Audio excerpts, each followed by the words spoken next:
Good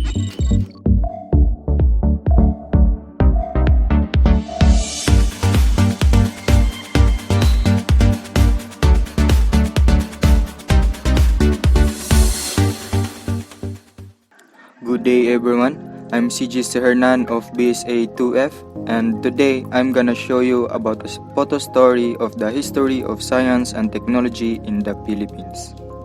Pre-colonial science and technology. There is a very little reliable written information about Philippine society, culture, and technology before the arrival of the Spaniards. Archaeological findings indicate that modern man, Homo sapiens from the Asian mainland, first came overland and across narrow channels to live in Palawan and Batangas around 50 years ago. For about 40 years, they made simple tools or weapons of stone flakes but eventually developed techniques for sawing, drilling, and polishing hard stones.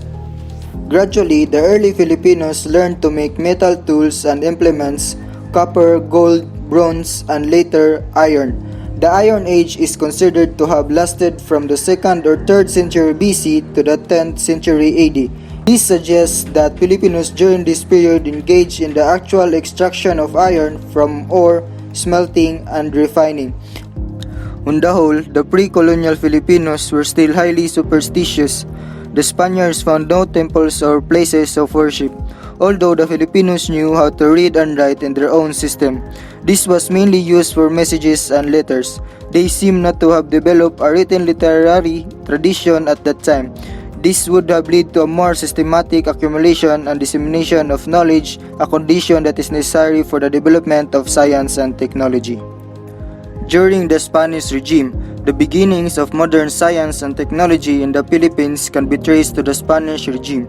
The Spaniards established schools, hospitals, and started scientific research, and these had important consequences for the rise of the country's professions. But the direction and pace of development of science and technology were greatly shaped by the role of the religious orders in the conquest and colonization of the archipelago and by economic and trade adopted by the colonial government. The Spaniards introduced the technology of town planning and building with stones, brick, and tiles. In many places, the religions, such as Bishop Salazar in Manila, personally lead in these undertakings. Because of the lack of skilled Filipinos in these occupations, the Spaniards had to import Chinese master builders, artisans, and masons.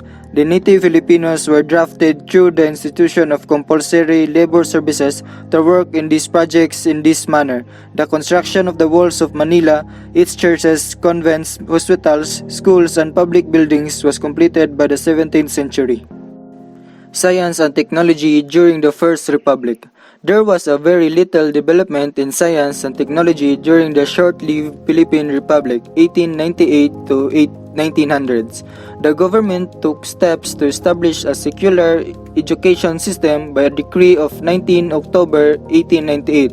It created the Universidad Literaria de Filipinas as a secular state-supported institution of higher learning. It offered courses in law, medicine, surgery, pharmacy, and notary public. Developments in science and technology.